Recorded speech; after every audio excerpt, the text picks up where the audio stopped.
Alabesek erabat zuzendu du bere bidea, huts eta bi irabazi ondoren Tuteran. Azken bi partiduetan, puntu bat atera ondoren, gaur bi positibo urratu ditu Tutera aldean. Mailako liderra aurrean zela eta Tudelano gogoz aritu da partidu osoan zehar, baina sorte pikin bat falta izan zaio azken metroetan.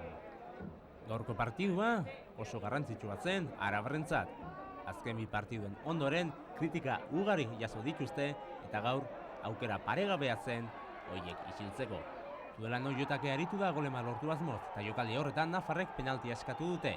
Ikusi ahal izan den moduan Toledok eskuz ikutu du area barruan eta ikuslegoak oso haserre epailearekin.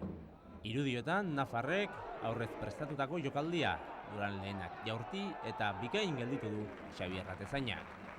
Gaur ere, Txutxe Arangurenek Tito aulkian utzi du eta ordezko Atezaina ezarri du titular modura. Irudietan, Alabesen aurreneko golaren hastapenak. Mujikak Eladi hori, Eladiok luze Castillejorentzat, aurrelari Nafarra area barruan sartu jaurti, Magallonek erretzazatu eta Crespik baloia sareetara bidali du. Bat eta utzekoa jarriz, markagailuan.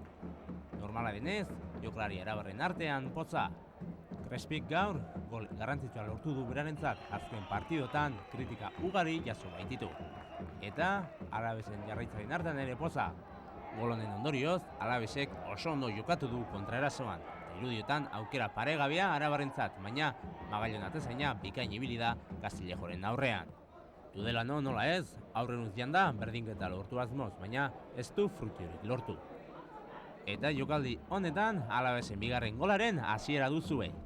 4 pasetan Arabarrak ate aurrera heldu dira. Laseraz area barruan sartu da, ezin izan du kontrolatu baloia, baina Mujikari heldu zaio honek kodinari atzerutzeman eta kataluniarrak era paregabe horretan baloia saretara bidali du eskuin zutoin ondotik. Jokalari kataluniarra azken bolada honetan sasoian dagoela erakusten ari da.